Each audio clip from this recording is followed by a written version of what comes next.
Hi everyone, I'm Mike. This is the Sunday Art Show, and this week I'm painting the portrait of Russel Tovey for Sky Portrait Artist of the Week. Now you can see that what I've done here is, on top of my mixed media paper, I've put down a base colour, kind of a light skin tone, and I mixed that up with fluorescent paints, so cadmium red, yellow and blue, mostly yellow, and then a lot of titanium white. And then what I've done is a freehand sketch in the purple watercolour marker. You can see I've been quite loose about this, so no grid, just working reasonably quickly but fairly carefully. And then what I've done is go back over that original sketch with a mid-blue marker. And to be honest, I'm still not 100% happy with the proportions that I've got here, but I'm going to try and correct things as I go with the actual painting.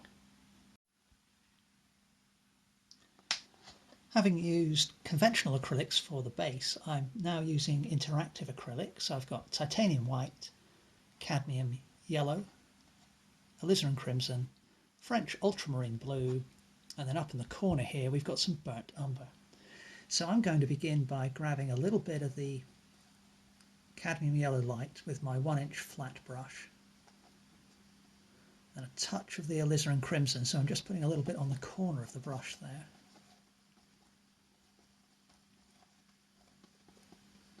Maybe a little bit more.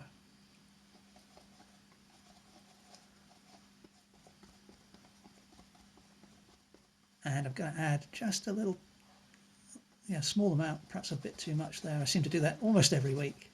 A little too much of the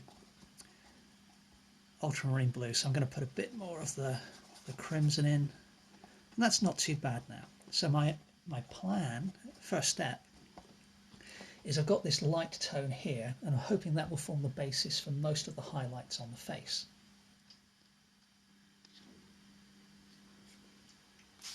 So I'm spraying the surface of the painting with water.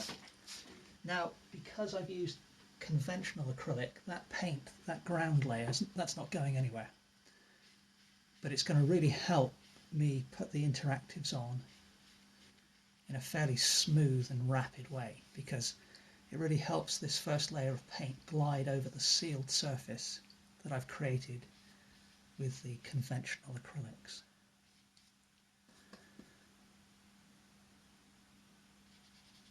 So at this stage, despite my misgivings about my drawing that I mentioned earlier, at the moment I'm kind of trusting the drawing, and I'm just looking at the largest shapes. I'm kind of squinting at my reference.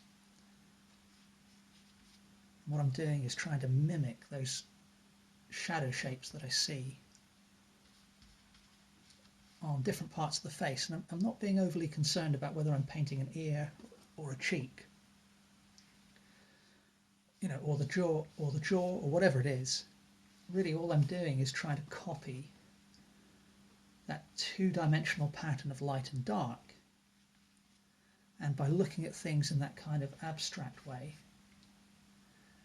then what will happen automatically, I hope, is we'll start to create the illusion of 3 dimensions on the page here.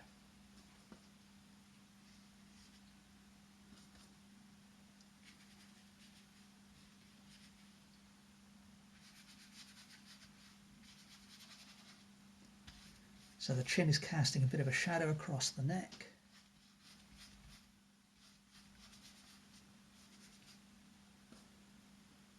And then there's a little bit of shadow in under the eye on our left. The eyebrows are obviously darker than the surroundings, so for now, I can pretty much ignore the actual colour and just work tonally.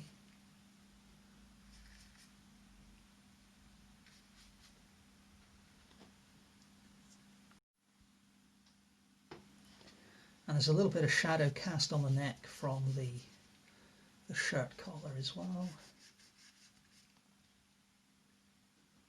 There's a little coming down here on the left side of the face. I think that's mostly where the stubble is kind of scattering the light. And so for a first pass, that's not too bad. But next up, what we'll do is I'll take the same colour and just grab a bit of titanium white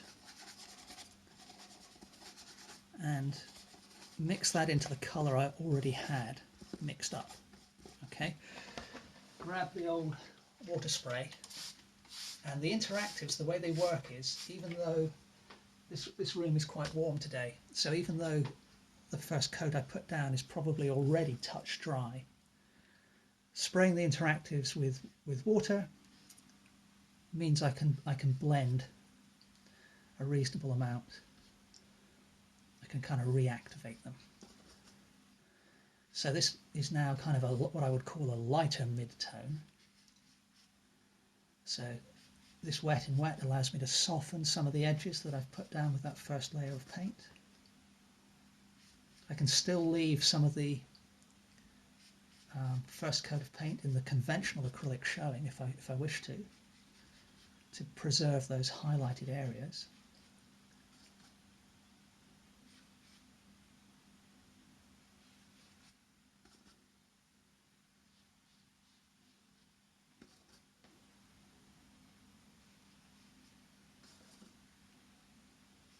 So I'm filling in blocks of the face which aren't full-on highlights.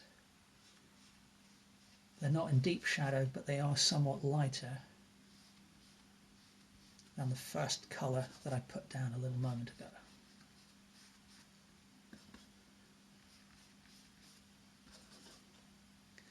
So, you know, the image we had a moment ago, it was very kind of digital.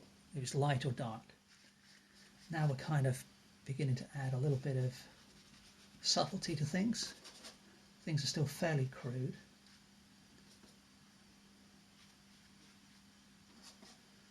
But nevertheless, we're gradually improving the modelling we have of the face, because obviously a person's face is, generally speaking, fairly rounded in terms of the contours and things, not too many sharp angles on a face.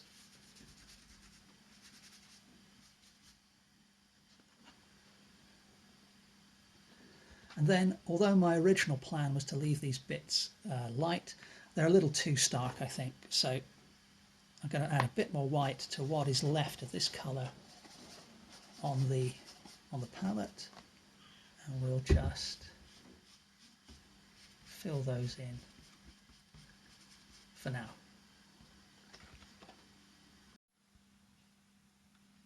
Okay, so next I'm going to start to work on the shadow areas of the face, and to do this, what I'm going to do is I'm actually going to leave that there on the palette because I might need that later, but I'm just going to pick up some alizarin crimson and work that on into the brush. I did clean my brush, by the way. I've put in some French ultramarine blue, and then we'll grab a little bit of the cad yellow. That's a pretty good start. I think it might be a bit too dark. So we'll grab a little touch of white, and that's okay. That's starting to get there. So that's what I would call a light shadow colour, but it's a little more reddish than what I've been doing before. So it's going to add a little bit more warmth to the face. Again, I'll just spray the surface of the painting with water, a little spritz onto the paint on the palette as well, and I'll start to introduce what I would call the lighter dark shadows. Okay, so there's a bit there to the right of the eye, and then that kind of extends down a little bit. Now this colour is closer than the colour I've currently got for the eyebrow, so it's not the correct colour, but while I've got it on the brush, let's put that in. And I deliberately left that little gap there because there's a lighter area of the brow at that point. So what I try to do is kind of look ahead a little bit and think, well, if I can save myself a bit of time, then, you know, or a few brush strokes, why not do so? Now this here is pretty dark. Now because I sprayed the surface of the painting before we started applying this light shadow colour, I'm getting some automatic mixing and a slight lightening of that colour, which is appropriate for what I want here. This part of the hair is quite dark. Again, it's not really the right colour, but you know, thinking tonally for the most part at this stage. Down on the right hand side of the jaw, there's some quite strong shadow. So, you know, when somebody hasn't completely shaved, or they've got a bit of stubble or a light beard or whatever, it does add a little bit of complexity to proceedings. So the way I tend to treat it is to, as mentioned earlier, I tend to squint and just look at it as an area of shadow of a particular colour. So I don't worry about the fact it's stubble at this stage. And then when I come to being closer to finishing the painting, if I need to add a little bit of dry brush over the top of the tonal work that I've done to create some surface texture, which helps make it more convincing as stubble, then I can normally do that reasonably quickly at the end. But we want to, in general, it's best to avoid the trap of trying to depict a particular thing. You're better off just looking at the shapes.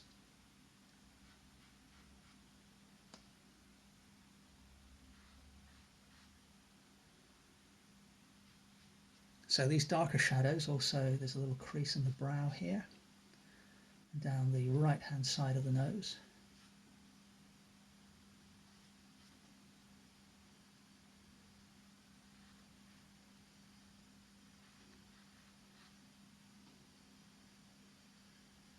Now the brush, I'm still using this 1-inch flat brush, and it's pretty adaptable, but I do have to be careful. The big brush lets you be expressive, but I don't want to sacrifice accuracy. If I was painting a cow or a horse or something, you can be a little bit more expressive and get away with a bit more, but I've got to be careful not to lose what likeness I have so far. So I'm just being a little more careful with the shapes of paint that I'm putting down. Now on the right hand side of the forehead here, there are some kind of more pinky shadows. So what I'm going to do, I want to keep this colour for later. I want to darken it later. So I'm just going to kind of pull off some of the left hand side of that patch of paint, grab some titanium white and mix that in to give me a slightly lighter version of what I've been using so far. Once again, just keep the surface of the painting a little bit moist. And I'm just going to apply that lighter colour fairly lightly in terms of brush pressure on the right hand side of the forehead there. Down here on under the cheekbone I should say. It's not quite the right colour, but again I'll indicate some of the shadow, which is mostly created by the stubble.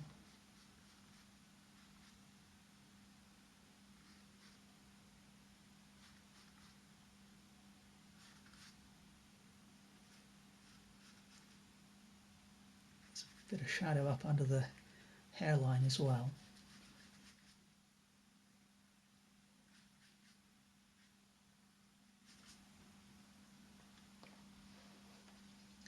And now having done that, what I'm going to do, even though I've got the lighter colour on the brush, I think I'll be able to get away with it.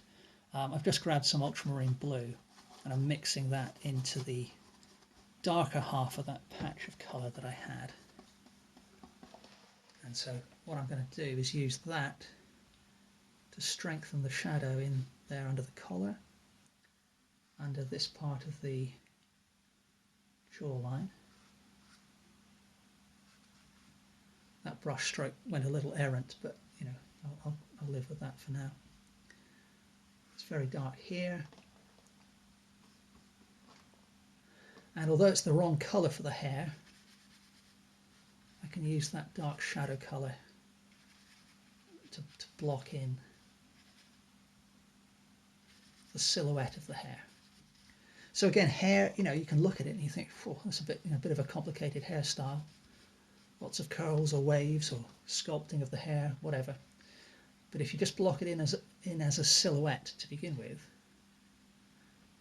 think of it as a Lego person, and at this stage Russell has a clip-on plastic hairdo, and we'll refine that later. So even though the hair isn't very dark at all on the left side of here, I'm still going to paint it in that way. And as I say, we can come back and fix that. in a bit. Now there's also a dark shadow here. Let me just adjust the camera a touch for you. Oh, you can still see just about. Okay, so there's a dark shadow here under the collar of the shirt. And a little bit up here as well.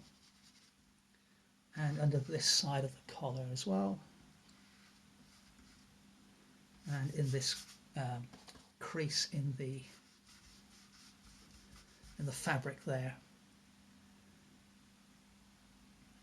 And then I can use that same colour to put in some shadows in the nostrils. I've switched to a small filbert brush here, and I've just dipped into that same shadow colour that I've got on the palette.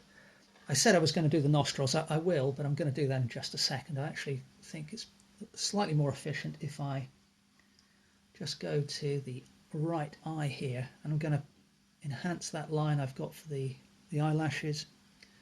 I'm going to use this shadow colour. So Russell has blue eyes, but I'm going to use this dark purpley blue shadow colour to just pop in the iris there. And then if I look at the right, the eye that's on our left, so Russell's right eye, I can apply a similar treatment. And again, create a fairly dark disc for that iris as well. And now I'm ready to move on to the nostrils. So got to look quite carefully at the shapes of these.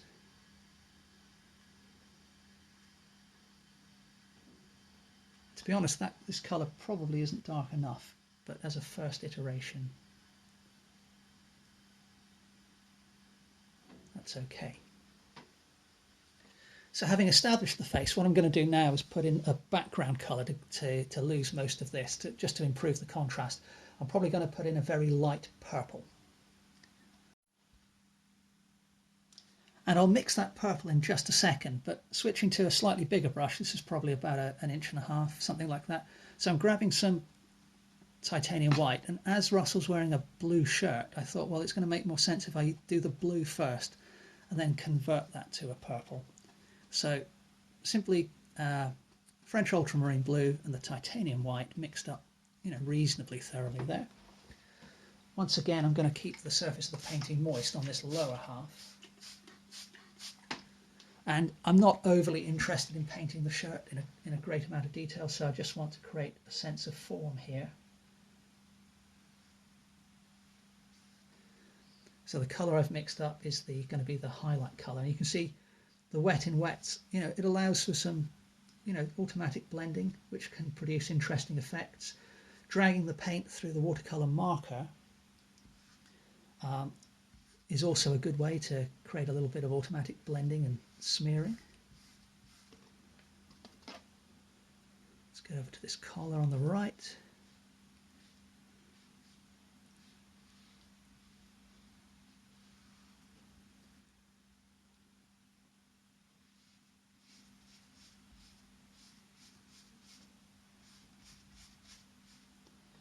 Okay, so we've blocked in the shirt. So having blocked in the shirt in a fairly simple but reasonably expressive way, now that I've got this light blue on my palette, what I can do is I can grab some more titanium white and just a little corner of the alizarin crimson. Let's get a little bit more of that. Nope, that didn't work. There we go.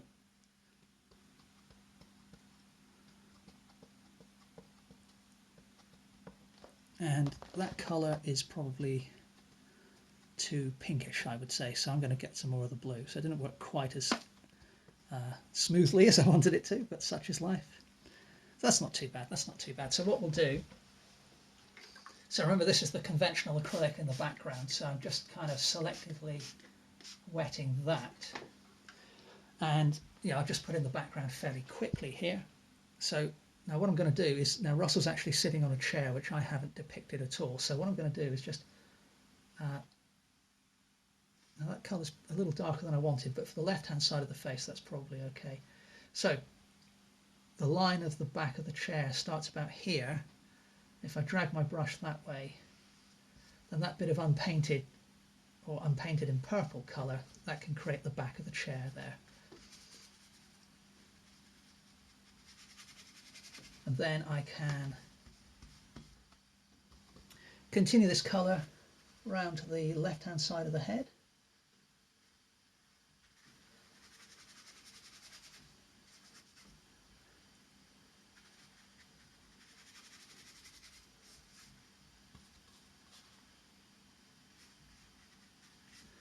And actually, although now that I'm doing this, what I think I'm going to do is, so my original plan was to continue this colour across the entire background, but I think what I'm going to do is just use it mostly for the left-hand side of the painting.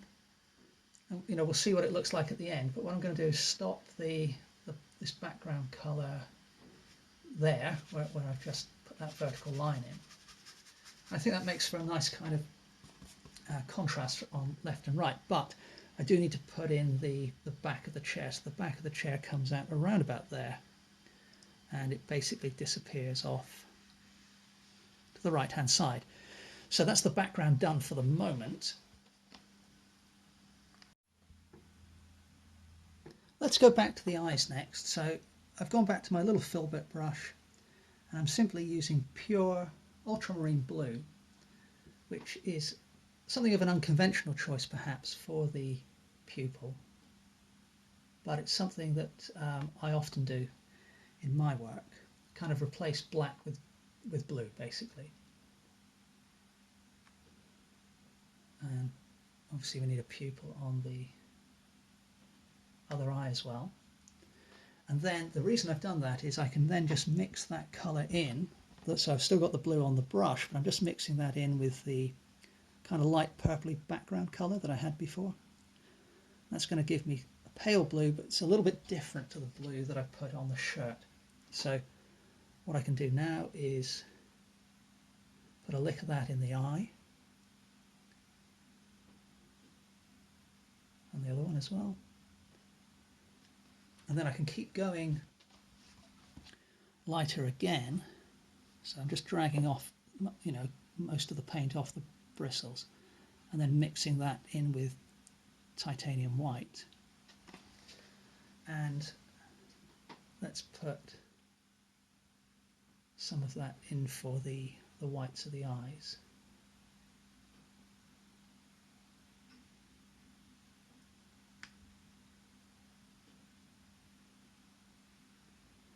And if some of that initial background colour shows through, I'm not too worried about that. Quite like the effect. And that now what I'm doing is, so I haven't cleaned the brush, but I'm just lifting off a reasonable sized dollop of titanium white, and just touched a little of that on the eye on the right, and a slightly larger highlight on the left one. That started to bring the eyes to life a little bit more. Now, if you remember a while ago, I said I was going to hang on to this colour that I used on the face because I might need it later. And to be honest, I was thinking of the actual face, but I now realise if I take some of this colour, add a touch of red, and perhaps a touch of yellow,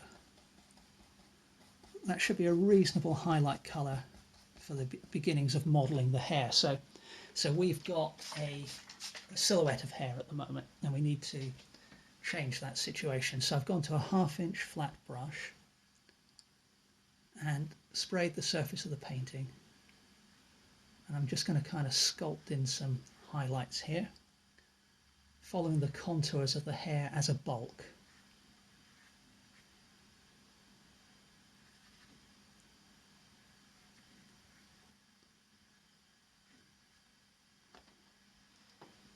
Okay, so there's the beginnings of some highlights. Now the next colour I'm going to go for, I'm actually going to take some of this background, let me just wet the paint on the palette a minute. I'm actually going to take an amount of that lighter background colour I had, a little bit more white in there, and a little bit of the light blue that I just used for the whites of the eyes. And I think that's going to work reasonably well for some of the hair here on the side of the head. And I'm just kind of lightly dragging the paint across the surface of what's already there to get a little bit of dry brush effect and a little bit of automatic mixing, hopefully. We can pick out a couple more highlights up here.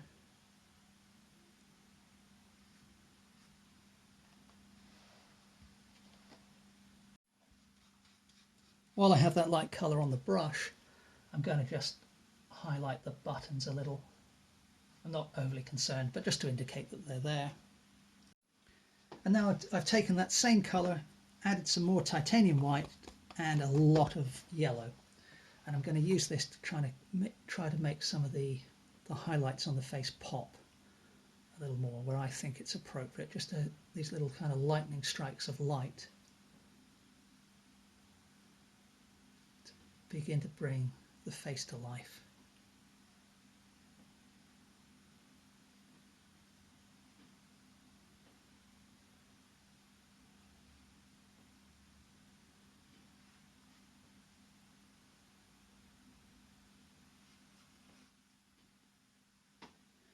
Still using my 1/2 inch flat brush, putting the paint on fairly thickly.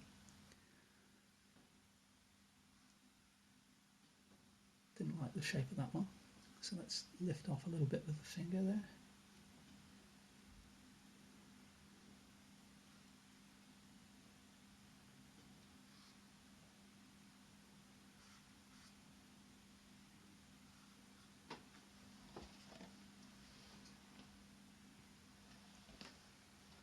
A little bit more light on the neck, and then there's a bit of light catching on the eye there.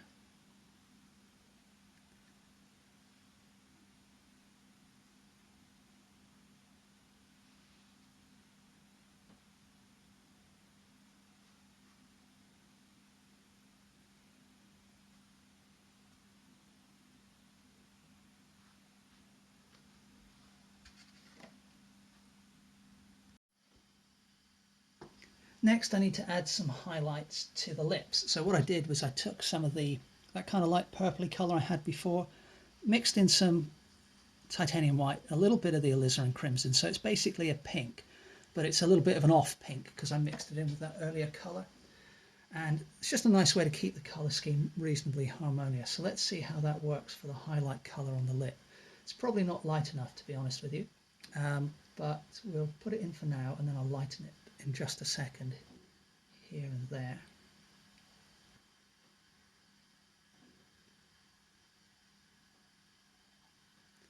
What I can do is use this colour to improve some of the modelling around the nose a little.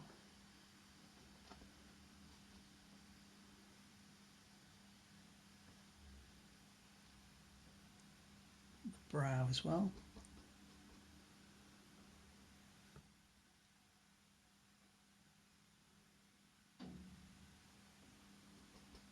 I like the introduction of this this colour in terms of adding to the overall colour scheme as well. So often we can make a single colour, do more than one thing for us in terms of enhancing the painting.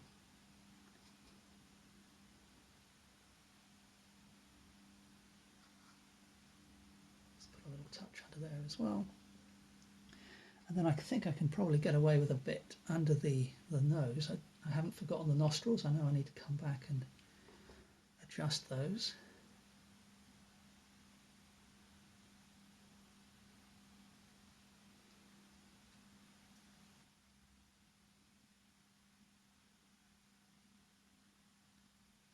But let's add some more titanium white to that same colour.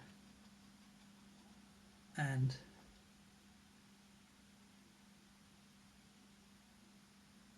I've probably gone too far the other way now. It's perhaps a bit too light, but I think it's going to be okay.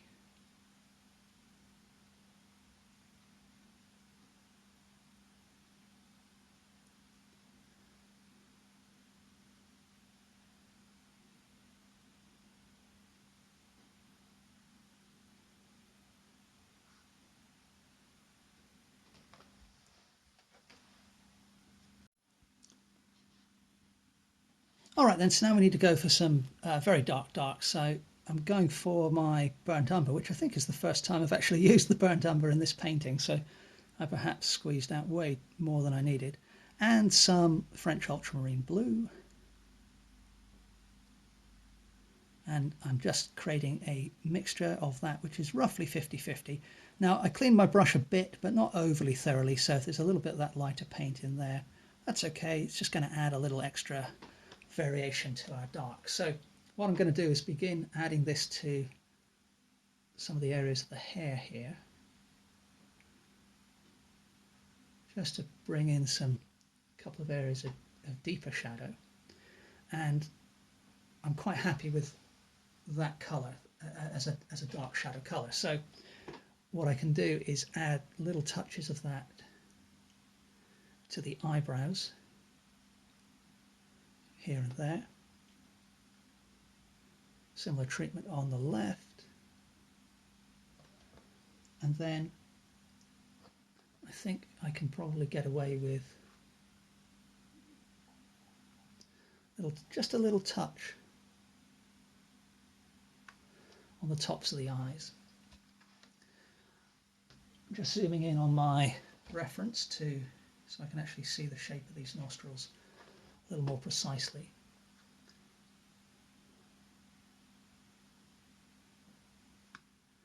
And really, you know, I haven't drawn too many shapes precisely in this painting. I'm just kind of enhancing shapes within the patches of paint that I've put down. I can use the same colour to put a little bit of a defining line along parts of the mouth.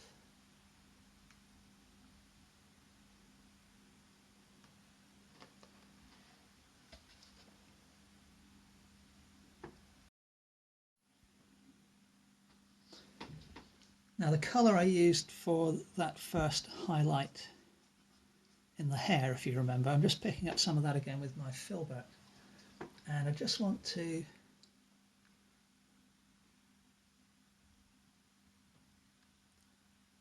just pick up some of the slightly reflected light that's present underneath the nose here.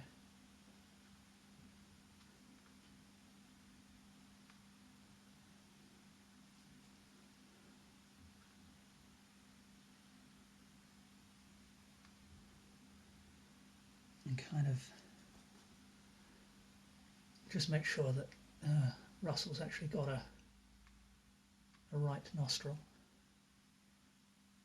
and a left one for that matter. And that's a little better, I think. And then I'll just take a slightly lighter version of that colour.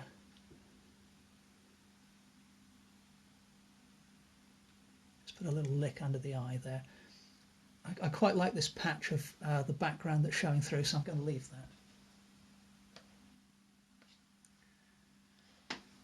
But we can add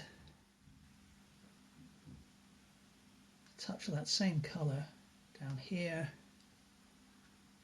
a little touch there, and then over the top of the lips.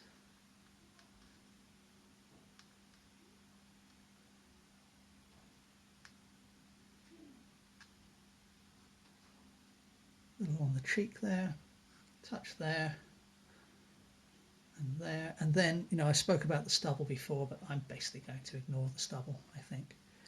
I don't think it's going to add anything to my painting if I include it. So here's a look at the finished painting. As with all my videos, if you click the link in the description below the video, then that will take you to a high resolution image, and you can actually zoom in on different areas of the painting if you want to get a closer look at the brushwork. Anyway, hope you enjoyed this video. Hope to see you next Sunday for the next episode of the Sunday Art Show. Please remember to like, comment and subscribe, and thank you very much for watching.